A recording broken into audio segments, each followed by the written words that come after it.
Dans cette vidéo, on va voir les bases de l'utilisation d'Excel. Ce sera très similaire sous LibreOffice, tout ce que je raconte ici. Donc déjà, le document, il va être divisé en feuilles. Euh, Ce que vous voyez en bas ici, donc là il y a marqué feuille 1. Je peux en créer une nouvelle ici, s'il veut bien. Voilà, en faisant un clic droit et en faisant insérer. Et là, je vais pouvoir insérer une nouvelle feuille.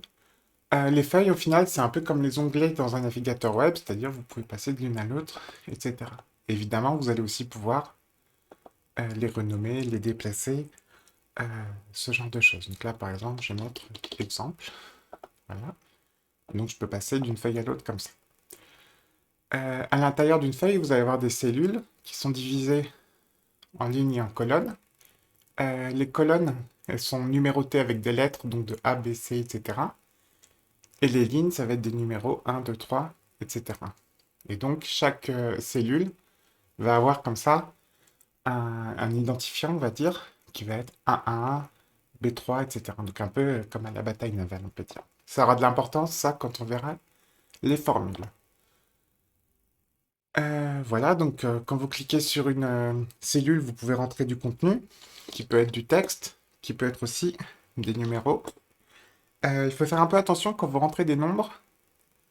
Normalement, là, vous voyez sans doute que mon texte, en général, quand on a du texte, il va être aligné plutôt à gauche, et les nombres vont être alignés à droite. Donc vous voyez tout de suite que vous avez un nombre quand c'est aligné à droite. Et par exemple, si je tape 42.3 d'un côté et 42,3 de l'autre, donc là, comme mon Excel, il est réglé en français, il va considérer que 42,3, c'est bien un nombre. Par contre, 42.3, le point, il va pas reconnaître parce que c'est réglé en français. Si vous avez Excel qui est réglé en anglais, ce sera l'inverse. Ce sera 42,3 qui ne sera pas considéré comme un nombre.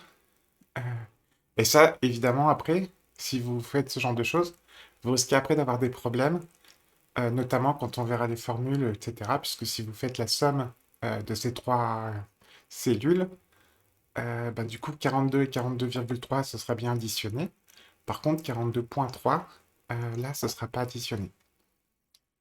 Donc, faites bien attention à bien utiliser le bon séparateur décimal en fonction de la façon dont la langue de votre logiciel est configurée. Sinon, vous pouvez, avec la souris, vous allez pouvoir changer la largeur des colonnes et la hauteur des lignes. Donc à chaque fois, il faut mettre la souris, le curseur de la souris, donc entre deux lignes colonnes, et vous allez pouvoir changer la largeur. Ça peut avoir de l'importance, notamment quand vous avez des grands nombres ou des dates, par exemple. Donc si je mets la date, je ne sais pas, 31 mars 2021. Donc là, la date, ça va être considéré comme un nombre aussi.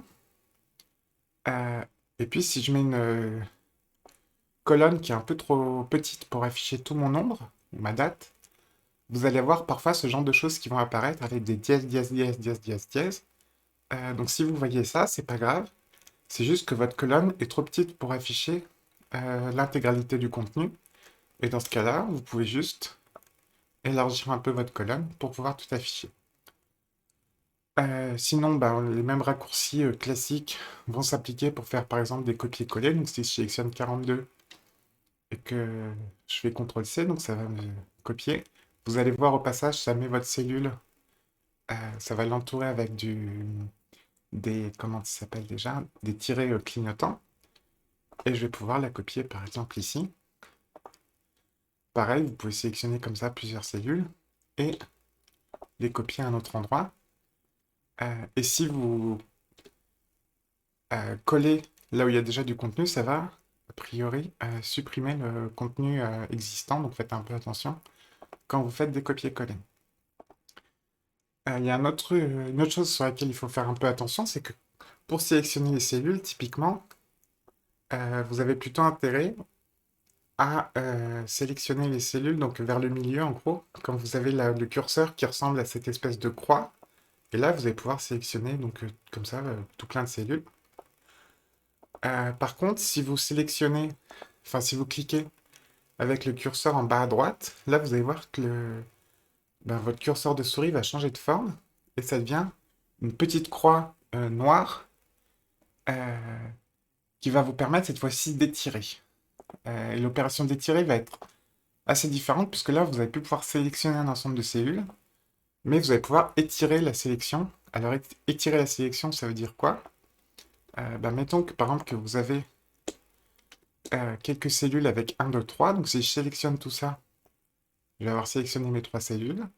Et si je me mets en bas à droite et que j'étire la sélection, ça va me continuer ma suite avec 1, 2, 3, 4, 5, 6, 7, 8, 9. Ça, typiquement, ça marche aussi avec des choses comme janvier, février, etc. Donc, à chaque fois, vous allez pouvoir sélectionner vos cellules existantes en faisant bien attention de plutôt cliquer vers le milieu et d'avoir en tout cas cette grosse croix blanche.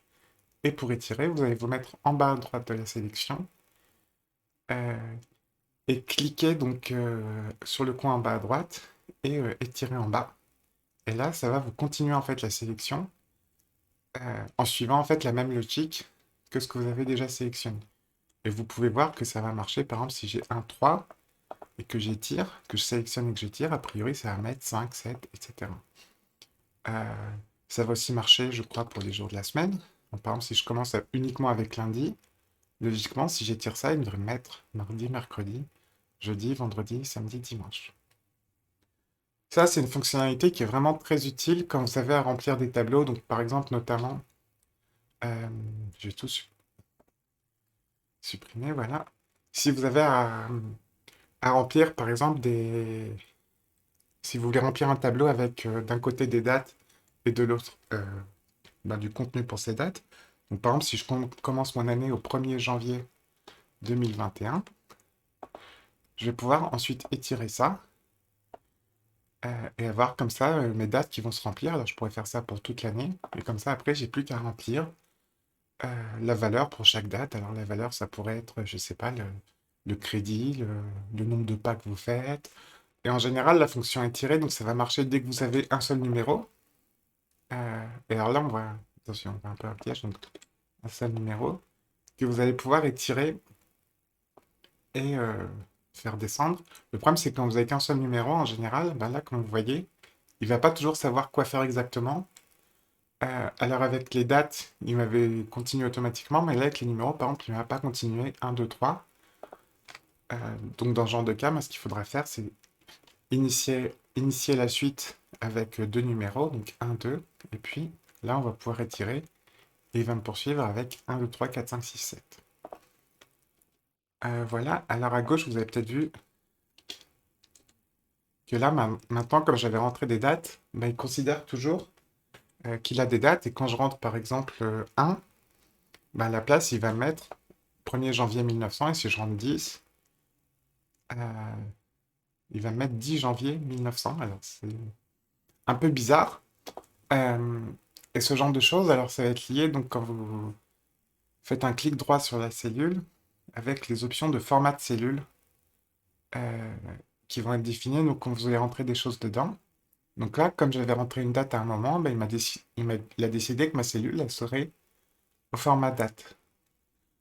Si maintenant j'ai plus envie que ce soit des dates dedans, il va falloir que je retourne par exemple sur le format standard ou alors le format nombre. Vous avez aussi par exemple le format monétaire qui vont aussi être considérés comme des nombres, mais où ça va vous rajouter euh, un symbole comme euro par exemple, et avec un nombre de décimales spécifié. Donc là, 10, si je mets cette fois-ci en symbole monétaire, vous allez voir que ça donne 10 euros.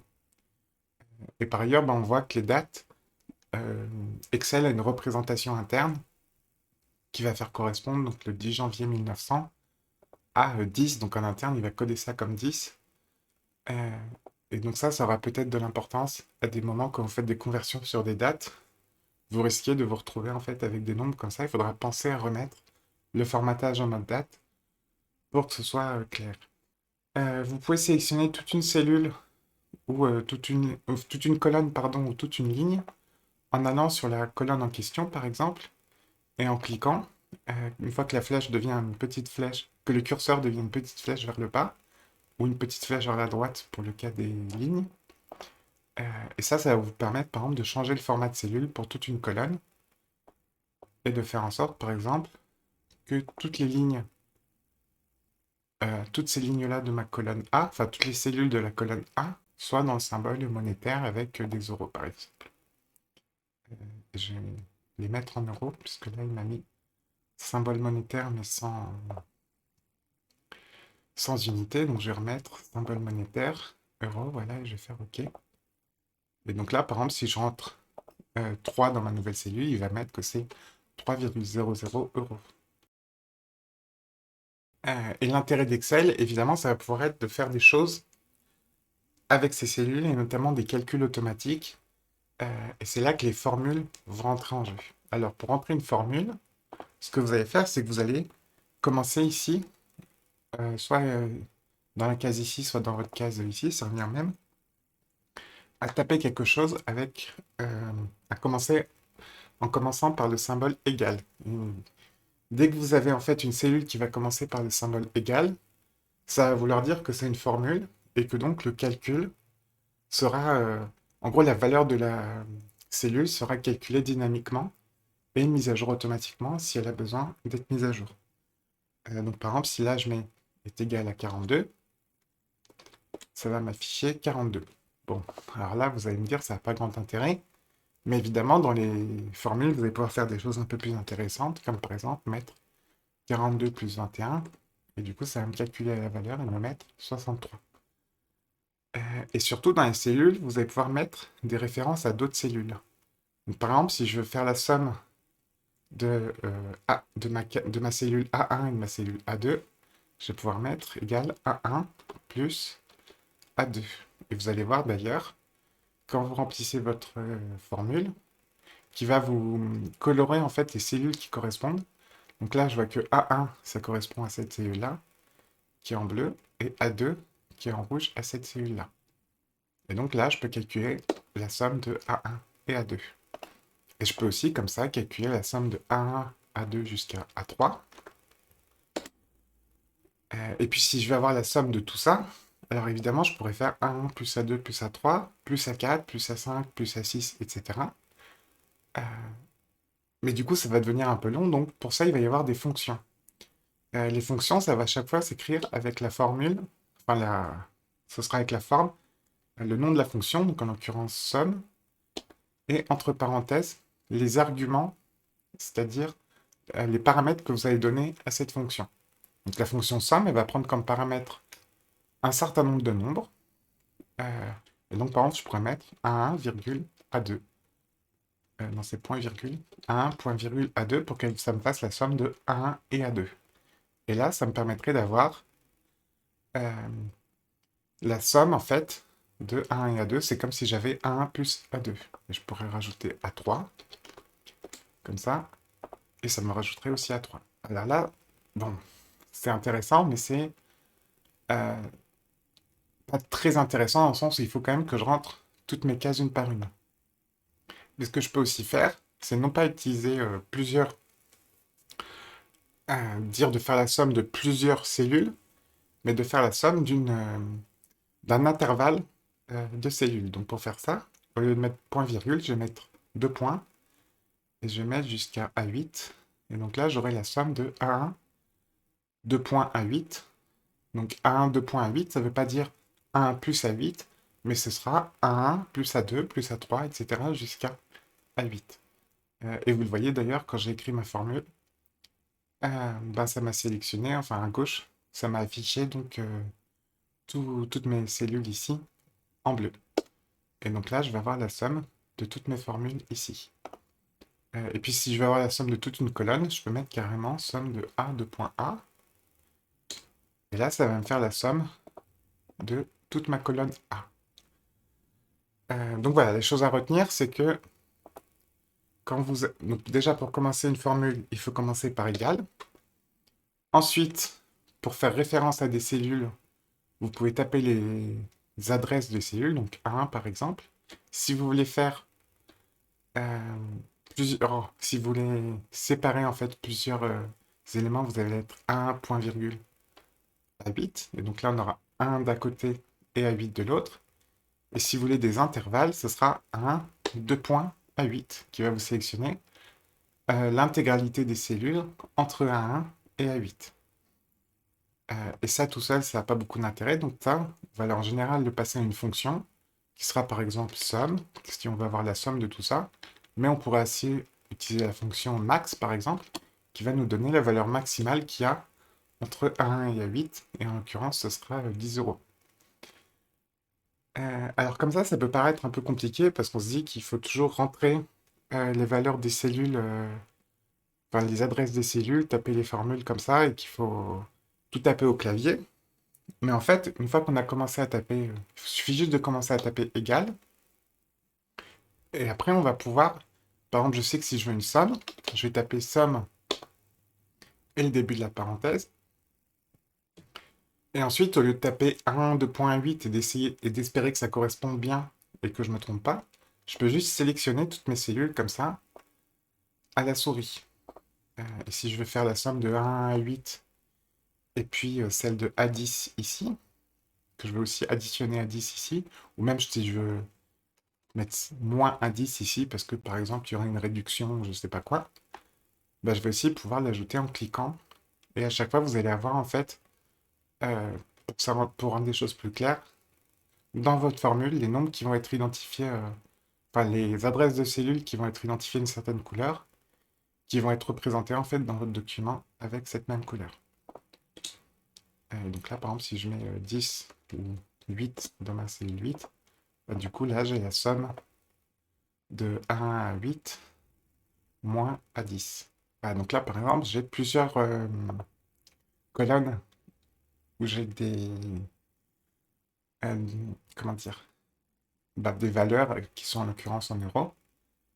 Et si je veux faire la somme de tout ça, bah, par exemple, à droite, je vais pouvoir faire la somme de 1 à B1. Donc là, ce sera la somme bah, de tout ça. Alors, je pourrais en avoir plus, évidemment, mais là, j'en ai mis 2. Donc là, par exemple, ça mettra 21 euros.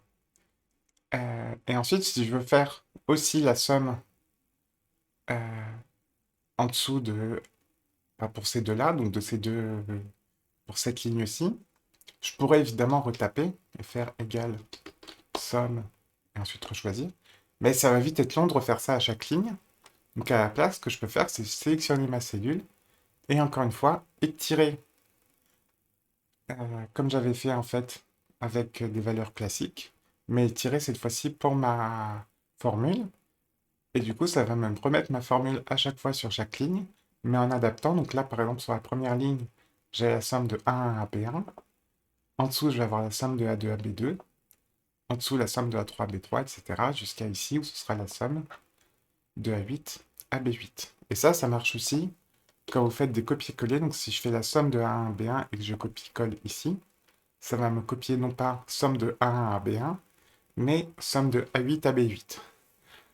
Et ça peut ne pas paraître très intuitif par défaut, parce que quand vous copiez somme de A1 à B1, vous pouvez vous dire que ça va vous coller somme de A8 à B8. Mais en fait, il faut vous dire que quand vous voyez ici A1, B1, en fait, c'est un peu comme si euh, vous disiez, en gros, ça va être la somme de la cellule qui va être sur la même ligne, mais deux cases à gauche, avec la somme qui va être sur la même ligne, une case à gauche. Et en général, c'est ce que vous voulez, parce que ça vous permet comme je l'ai montré, donc d'utiliser par exemple les fonctions étirées pour comme ça calculer votre formule automatiquement sur chaque ligne. Mais parfois, euh, mettons que j'ai une réduction ici qui va être de, on va mettre 0,2, donc ce serait 20%. Alors j'ai changé le format pour que ce soit clair que c'est des pourcentages et pas une valeur en euros. Donc dans la catégorie format de cellule, je vais aller sur pourcentage. Et donc là, 0,2, je viens de le transformer en 20%. Et donc là, maintenant, si je veux calculer euh, ma somme après réduction, eh ben, ça va être égal à cette valeur-ci, donc la valeur qui est ici, donc je vais juste mettre C1, fois, et donc ce sera 1 moins cette valeur ici, donc A11, et je vais fermer la parenthèse, donc 1 moins A11, ça donnera 0,8, donc 80%. On multipliera ça Donc ça correspondra bien à une réduction de 20%. Et donc là, maintenant, j'ai une réduction. Après, mon prix après réduction, ce sera 16,80 € puisque j'ai appliqué une réduction de 20%. Si je passe la réduction à 10%, ça va mettre automatiquement à jour ma cellule ici. Par contre, là, si j'essaye d'étirer cette cellule, enfin cette formule, euh, bah, du coup, ça va plus trop bien marcher parce qu'ensuite, il va essayer de me calculer la réduction il est en cherchant la case A12 ici, puis la case A13 ici. Et donc là, ça va plus marcher. Puisque en fait, à chaque fois, il adapte. Et donc là, l'adresse A11, il l'a adaptée en A12 ici, puis en A13 ici, etc. Donc ça, en général, comme on l'a vu, ça pouvait être utile pour faire étirer quand vous voulez. Ici, c'était pratique, puisque là, je pouvais juste, pour calculer la somme de mes prix ici, je pouvais juste étirer la formule pour toutes mes lignes. Mais là, du coup, ça marche plus. Et je peux plus étirer cette formule. Je vais devoir la rentrer à la main à chaque fois. Et en plus, je peux même pas faire de copier-coller. Puisque si je fais un copier-coller, même chose, va me transformer A11 en A12. Alors, comment on fait pour corriger ça? Et bien, ce qu'on va faire, c'est qu'on va fixer, euh, on va lui dire que c'est une position absolue. On va dire, ça, tu ne le modifies pas quand je fais un copier-coller ou quand je fais étirer. Donc, par défaut, les positions, on va dire, quand vous voyez A1 ou B1, c'est des positions relatives à la position actuelle de là où vous êtes. Donc, c'est-à-dire que quand vous voyez A1, en gros, ben là, quand on est dans la cellule C1, ça voudra dire deux cases à gauche. Et pareil, A11, comme on est dans la case D1, par défaut, ça voudra dire non pas la case A11 elle-même, mais en gros, trois cases à gauche et puis une dizaine de cases en dessous, à peu près. Si vous voulez dire spécifiquement la case A11, ce qu'il va falloir faire, c'est mettre des dollars avant le A et avant le 11. Comme ça, on a $1, $11. Et là, ça dit en gros à Excel de considérer la case A11 comme une position absolue qu'il faudra ne pas modifier, notamment quand je ferai des copier-coller ou quand je ferai étirer. Donc là, par exemple, si j'étire ma formule, vous allez voir que A11, ça reste $1, $11, plutôt, ça reste $1, $11 à chaque fois, et c'est pas modifié. Et pareil, si je fais un copier-coller et je le mets ici, euh, bah du coup, là, vous allez voir que ici, j'avais C1 fois 1. Bon, peu importe le 1, mais du coup, on avait d'un côté C1 et de l'autre $1, $11. Et ici, j'ai copié-collé ici. Mon C1, il a été modifié en I10 parce que c'est relatif à la position, donc c'est-à-dire la case de gauche. Donc il va chercher ici. Et si je mets 10 ici, ça va me mettre 9 € ici. Et par contre, mon $1, $11, il reste. euh, En gros, ça reste une position absolue de la case $1 à $11 spécifiquement. Donc voilà, ça c'est les choses importantes à savoir. Alors je sais que la notion de position absolue relative, c'est un peu tricky, comme on dit en anglais. C'est-à-dire que c'est... Enfin, il faut un petit peu d'expérience pour que ça rentre. Mais voilà, en gros, c'est quand vous voulez pas que ça s'adapte, quand vous faites étirer ou copier-coller. Sachant que là, on a vu comment avoir une position absolue euh, à la fois pour donc relative à une cellule. Alors quand vous mettez le dollar avant le B et le dollar avant le 11, ça veut dire de ne pas faire bouger la valeur B en gros et pas faire bouger la valeur 11. Euh, et du coup, ben, ça restera bien dollar $B, dollar $11 à chaque fois. Si je mettais le dollar uniquement devant le 11 et que je ne mettais pas devant le B, euh,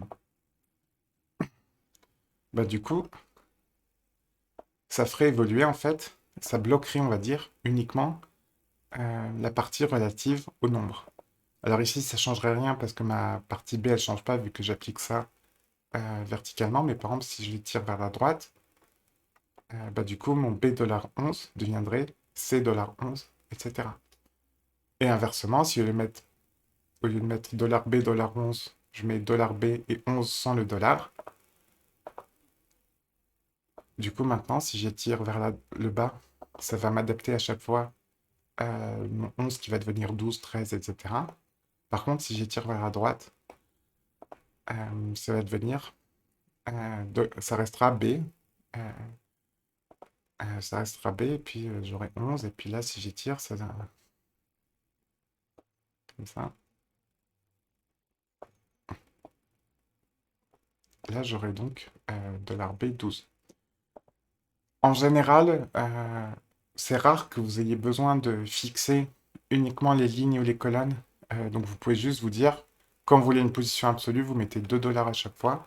Donc $1 avant le numéro enfin les lettres des colonnes plutôt. Donc $1 avant le B. Et $1 avant le numéro de ligne. Donc $1 avant le 11. Voilà. Alors après, hein, voilà, euh, quand c'est présenté théoriquement, euh, ça peut paraître compliqué, mais avec la pratique, ça vient assez vite. Et puis une dernière petite astuce, si toutes ces notions de formule vous font un peu peur, c'est que quand même la plupart du temps, une fois que vous commencez à taper égal, vous pouvez pratiquement tout faire à la souris si vous avez peur de rentrer des formules et que vous trouvez ça trop complexe.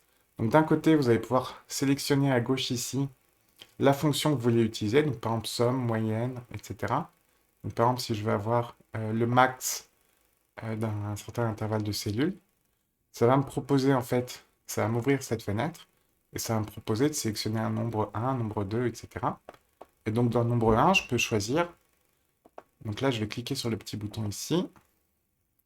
Et donc là, ça va vous calculer le max entre 1 et 8. Au final, ça va faire la même chose hein, que si vous aviez rentré la fonction entièrement à la main. C'est juste que si vous avez un peu du mal avec ces choses-là, si vous avez peur de vous tromper en tapant somme ou ce genre de choses, vous pouvez aussi aller sélectionner donc ici dans la liste des cellules, des fonctions.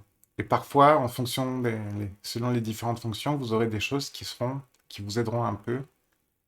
Donc par exemple, la fonction si, elle va vous dire, euh,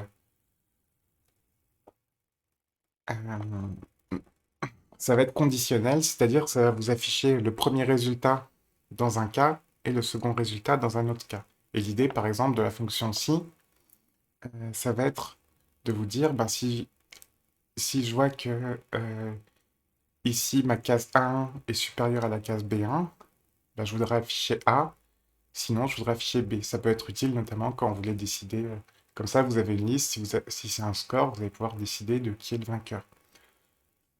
Par contre, comme ça, là de tête, je me rappelle plus exactement comment elle fonctionne, la fonction si.